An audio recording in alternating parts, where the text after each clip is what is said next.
The French Revolution represents one of the cornerstones of modern Western civilization that in more ways than one changed the course of history for the modern world. Although being one of the most studied historical events in academia today, the exact nature of the causes, heritage, and the nuances of the French Revolution are still being fervently debated. It is one of the most complex periods in European history.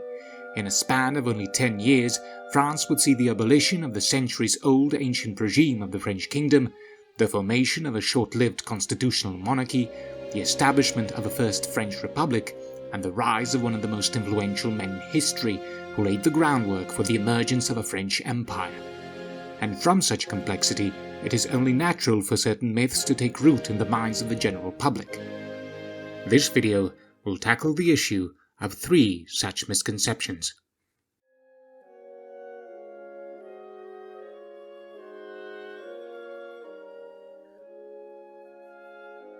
Prior to the French Revolution, French society, like in many other European states at the time, was separated into several estates. In France, there were 3 of them. The first estate was the clergy, the second nobility, and the third was comprised of basically everyone else, mostly peasants, merchants, and other members of the bourgeoisie.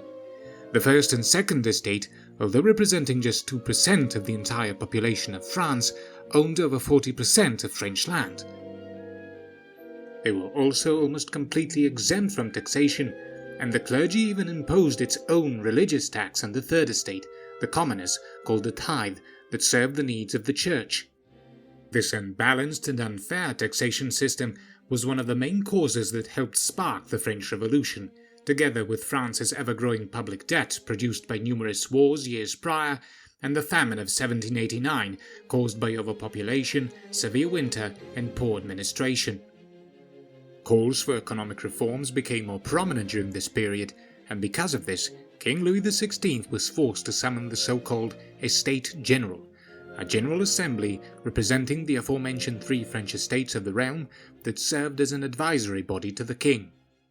After the representatives of the estates were elected and the State General assembled on 5th of May 1789, the Third Estate quickly realized that they could easily be outvoted by the representatives of the clergy and the nobility regarding any issue that was put forth.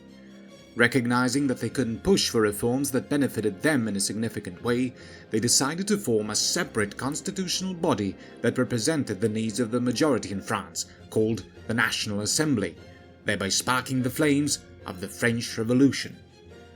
Now here it is important to point out that many content creators leave out the grey area regarding the relationship between the first 2 estates and the third one, the commoners, which later lends itself to certain misconceptions. Namely, not all members of the nobility and clergy objected to the reforms generally sought by the Third Estate, and some of them actually represented the interests of the commoners in the Estate General, for instance the famed noble Mirabeau or Abbot Joseph Sieyès. Perhaps one of the most notable examples of a noble that was sympathetic to the needs of the Third Estate was the cousin of King Louis XVI himself, and one of the wealthiest men in France at the time, Louis-Philippe II, Duke of Orléans, who even led a group of 47 other nobles to join the aforementioned National Assembly. The reasons as to why certain members of the clergy and nobility wanted to change the status quo are numerous and differ from individual to individual, but in general it is especially important to note that not all members of the First and Second Estate were equal in affluence and influence. For instance, when talking about the clergy, the individuals who held the most notable positions in the church were of noble blood. That is to say, they came from the Second Estate, and they are usually labelled as high clergy. When we are talking about the so-called low clergy, we are talking about individuals who actually came from the Third Estate, the commoners.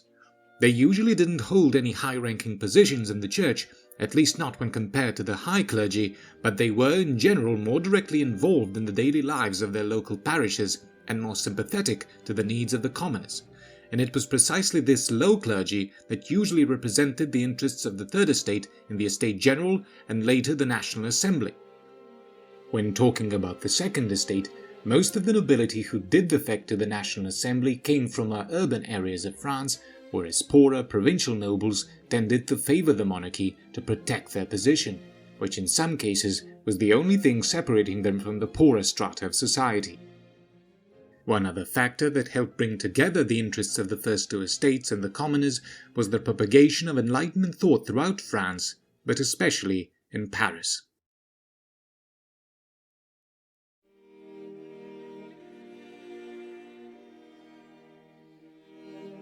In the following months and years, the French revolutionaries started a series of monumental reforms. Almost overnight, numerous centuries-old policies, traditions and institutions were abolished or forever changed, including but not limited to the termination of the feudal system, dissolution of the centuries-old three-estate social division, and the nationalization of church property. The king's political position was also greatly weakened with the establishment of the French constitutional monarchy in September 1791. But all that said, it is important to note that at least in the early stages of the revolution, the great majority of the French people did not want to dethrone King Louis XVI, let alone kill him, proven by the fact that he ruled France, albeit with certain constraints, for 3 years after the onset of the revolution. In other words, the French Revolution was not about the poor rising up to form a democracy and a republic. Basically, everyone in France was completely fine with the idea of being ruled by one man. All this to say, the French didn't want to necessarily change their government, they wanted a better government. Most of the French revolutionaries, apart from certain members of the Jacobin Club, supported the constitutional monarchy, and did not in general favour the idea of a republic. But this all started to change after the infamous Flight to Varennes in June of 1791, one of the most significant and iconic episodes of the French Revolution. It was an attempt made by the royal family to escape Paris and to meet up with royalist officers at Montmedy because of the growing political tensions in Paris. But shortly after the escape, they were captured in the town of Varennes and brought back to the French capital, much to the dismay of the French people.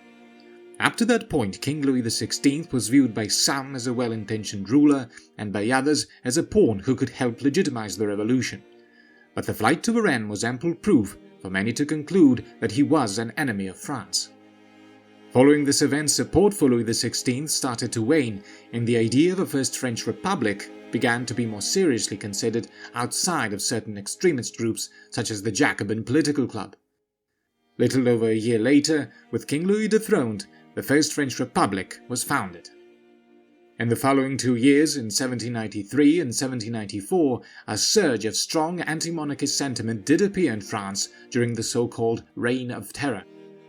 To be labelled a royalist in this period could have potentially cost you your life, such as the case with King Louis himself, but it is important to keep in mind that this sentiment wasn't necessarily shared by the majority, and was mostly present in Paris and other larger urban areas of France, whose society in this period was still mostly rural.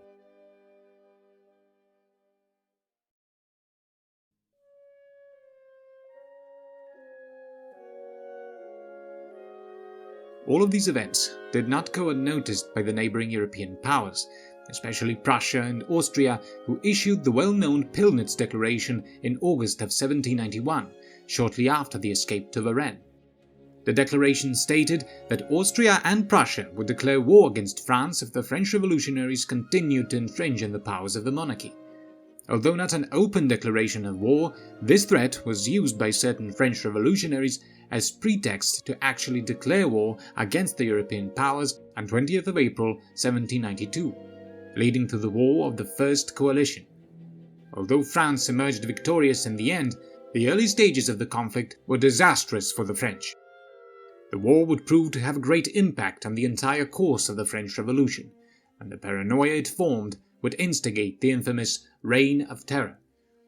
The political climate of the time created a fear of counter-revolutionary insurgency from within, that ultimately led to Louis's untimely death at the guillotine in 1793, the formation of the Committee of Public Safety, and the execution of at least 17,000 individuals who were tried as political criminals. The now infamous Committee of Public Safety represented one element of the provisionary government of France that was established in 1793 as a response to the political chaos in the country at the time.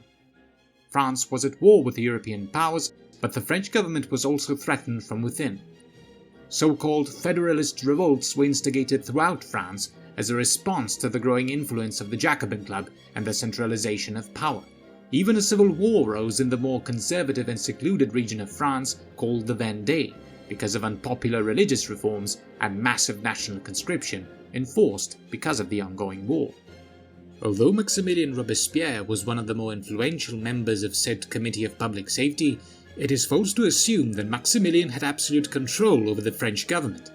That leads us to the final myth that is the topic of this video, and that is that Maximilien Robespierre was a tyrant, dictator, and sole architect of the Reign of Terror. It is important to keep in mind that the members of the Committee of Public Safety couldn't do whatever they pleased, and Robespierre was not their leader.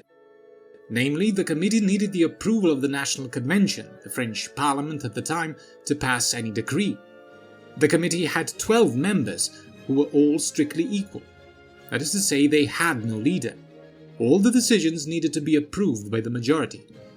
Also, all of the members of the committee needed to be re-elected each month by the Parliament to keep their seat, including Robespierre. Some wrongfully think that Maximilien tried to proclaim himself king or had himself declared a dictator in any kind of formal way, but that's not the case.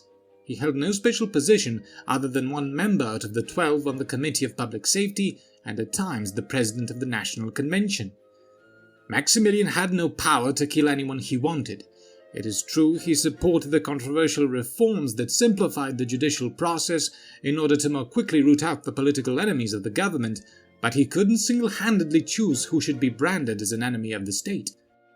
France in this period may be labeled by some as a dictatorship, but it was controlled by the National Convention and the Committee of Public Safety, both of which Robespierre was just a part of.